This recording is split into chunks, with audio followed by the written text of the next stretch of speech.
सड़क के किनारे छोटी सी झुग्गी के बाहर छुटकी खेल रही थी। शाम होने को आई थी। वह अपने पापा का इंतजार कर रही थी।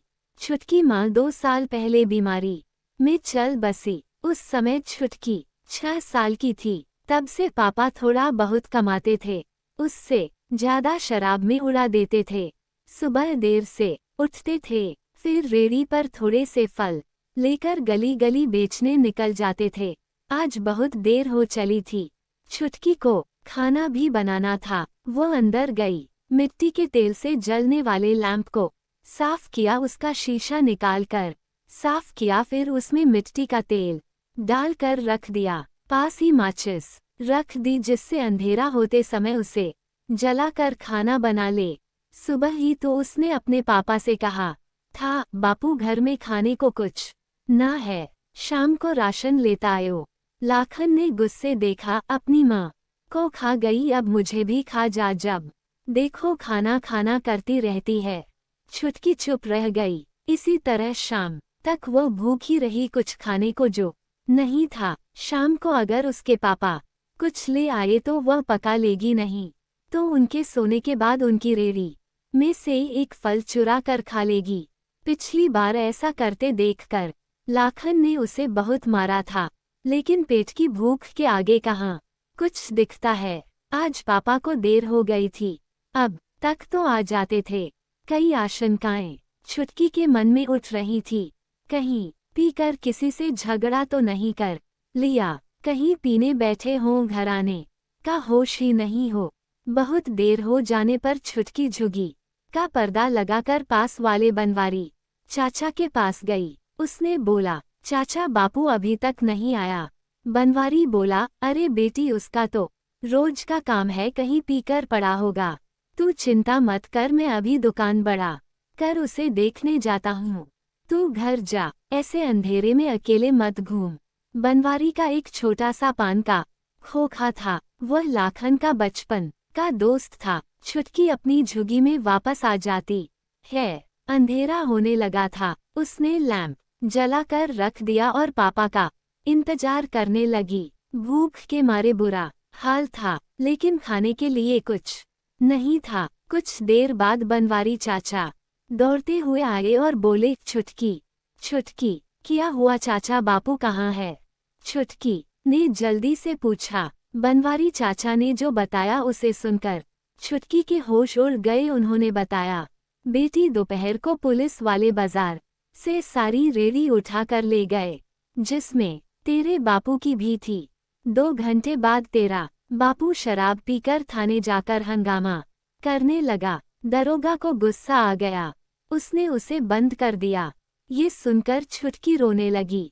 बनवारी चाचा ने कहा, बेटी एक काम कर, मेरे साथ मेरे घर चल, यहाँ अकेली कैसे रहेगी? वहीं चाची के पास सो जाना, हो सकता है कल तक तेरे बापू को छोड़ दें। छुटकी ने आंसू पोंछते हुए कहा, नहीं चाचा, मैं पुलिस चौकी जाती हूँ, पता नहीं पुलिस वाले बापू के साथ क्या सलूक करें। ये कहकर छुटकी तेरी से लैंप बुझा कर झुग्गी का पर्दा डालने लगी और फिर तेजी से पुलिस चौकी की ओर चल दी। बनवारी चाचा उस 8 साल की बच्ची को देखते रह गए। बच्चे कितनी जल्दी बड़े हो जाते हैं। तभी उन्होंने आवाज लगाई, रुक छुटकी, मैं भी आ रहा हूँ। लेकिन छुटकी ने कुछ नहीं सुना। वह तेज कदमों से पुलिस चौकी की ओर चल दी। बनवारी चाचा उसके पीछे पीछे तेजी से जा रहे थे। पुलिस चौकी पहुंचकर छुटकी ने देखा, बहुत से पुलिस वाले वर्दी पहने इधर से उधर जा रहे थे। तभी उसे पुलिस चौकी के गेट के पास कई रेहड़ियां दिखाई दी। उनमें से उसने देखा एक रेहड़ी उसके बापू की भी थी। वह तेजी से अंदर की ओर चल दी। चौकी के गेट के पास जाकर उसने देखा, सामने कुर्सी पर एक रौबीला थानेदार बैठा कुछ काम कर रहा था। उसे देखकर छुटकी डर गई। वो वहीं खड़ी रही, उसकी हिम्मत अंदर जाने की नहीं हो रही थी। तभी पीछे से बनवारी चाचा आ गए। वो उसके पास ही खड़े हो गए। वहीं से उन्होंने कहा, साहब, ये लड़की बहुत गरीब है, इसकी माँ नहीं है, इसके बापू को छोड़ दीजिए। तभी एक हवलदार उनके पास आया और बोला, तू फिर आ गया अभी? थोड़ी देर पहले ही तो तुझे भगाया था। उस शराबी को छोड़ दे जिसने पूरा थाना सर पर उठा लिया था। भाग यहाँ से, नहीं तो तुझे भी अंदर कर दूंगा।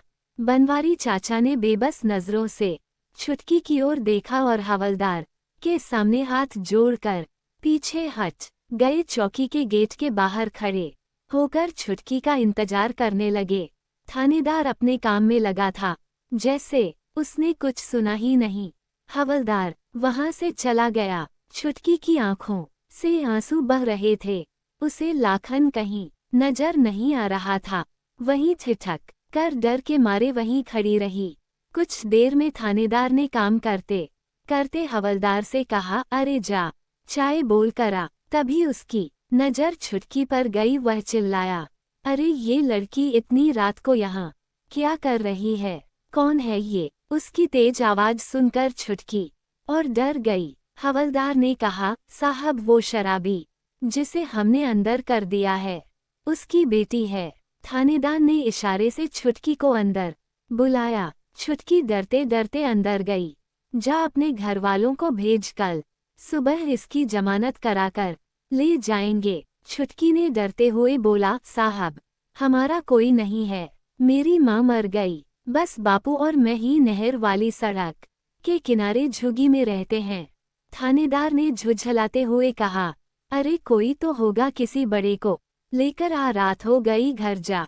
छुटकी बोली, साहब मेरे बापू को छोड़ दो, उनके सिवा मेरा कोई नहीं है, कोई नहीं आएगा उन्हें छुड़ाने। लेकिन थानेदार को ये सब बातें समझ में कहाँ आने वाली थी। उसने अकड़ते हुए कहा, मैं सब जानता हूँ, ये ड्रामेबाजी। खुद घरवाले छुप जाते हैं और छोटे बच्चों को भेज देते हैं। चल भाग, किसी बड़े को बुला कर ला एडवर्टिजमेंट्स। छुटकी ने थानेदार के पैर पकड़ लिए।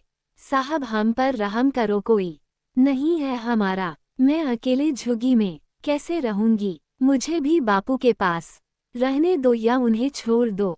थानेदार ने उसे बाजू से पकड़कर धकेल दिया। मजबूत बाजुओं के जोर से वह दूर जा गिरी। छुटकी वहीं पड़े पड़े रोने लगी। वह थोड़ा सा उठी तो देखा उसकी कोहनी पर खरोंच लग गई जिससे खून की रेखाएं दिखने लगी थीं। वह इंस्पेक्टर साहब, वह छोटी सी बच्ची पर बहुत जोर आजमाइश हो रही है। अनजानी आवाज सुनकर थानेदार ने देखा, सामने निरुपमा जी जो कि समाज सेविका हैं और एक NGO चलाती हैं, खड़ी होकर ताली बजा रही थीं। उन्हें देखकर थानेदार एकदम खड़ा हो गया। निरुपमा जी की पहुंच बहुत ऊपर तक थी। उन्होंने आगे बढ़कर छुटकी को उठाया, उसके कपड़े अपने हाथ से साफ किए, फिर उसके जख्म को देखा। उसके बाद उनके साथ आए 4-5 लोगों में से एक को उन्होंने छुटकी को संभालने के लिए कहा। उसके बाद निरुपमा जी थानेदार के सामने जाकर खड़ी हो गई। हाँ तो इंस्पेक्टर साहब, किस बात की सजा मिल रही है इस बच्ची को? थानेदार थोड़ा सा सकपकाया। कुछ नहीं मैडम, वो इसे बहुत देर से कह रहा हूँ घर जा और किसी बड़े को भेज, लेकिन यह मान ही नहीं रही। इसके बाप ने शराब पीकर हंगामा किया है, इसलिए उसे अंदर कर दिया। निरुपमा जी बोली, मैंने सब सुन लिया। बाहर इसके पड़ोसी बनवारी चाचा खड़े हैं, वो ही मुझे यहाँ लाए हैं। ये बेचारी सच बोल रही है, इसकी माँ नहीं है, केवल इसका बाप है। इसके बाप को तो आपने शराब के लिए अंदर कर दिया, लेकिन बाकी रेड़ी वालों का क्या, जिनकी रेड़ी आपने थाने में लाकर खड़ी कर दी हैं? थानेदार बोला, हमें ऊपर से ऑर्डर थे, रास्ता खाली कराना था। निरुपमा जी ने कहा, जब आपके हवलदार इन गरीबों से उगाही करते हैं तब भी ऊपर से ऑर्डर लेते हो। पहले आप लोग रेड़ी लगने देते हो, बाद में हटा देते हो। एक रेड़ी से एक परिवार पलता है। जानते हैं आप, इस बच्ची के घर में आज चूल्हा नहीं जला। निरुपमा जी ने आगे कहा, चलिए दिखाइए क्या रिपोर्ट लिखी है इसके बाप के खिलाफ आपने। थानेदार गिड़गिड़ाते हुए बोला, नहीं मैडम, कोई केस नहीं बनाया, नहीं कहीं रिपोर्ट लिखी है, वो तो बस ऐसे ही सबक सिखाने के लिए बंद कर दिया है। निरुपमा जी बोली, पाटिल जी, SHO साहब को फोन लगा कर कहो यहाँ पहुँचे, मैंने बुलाया है।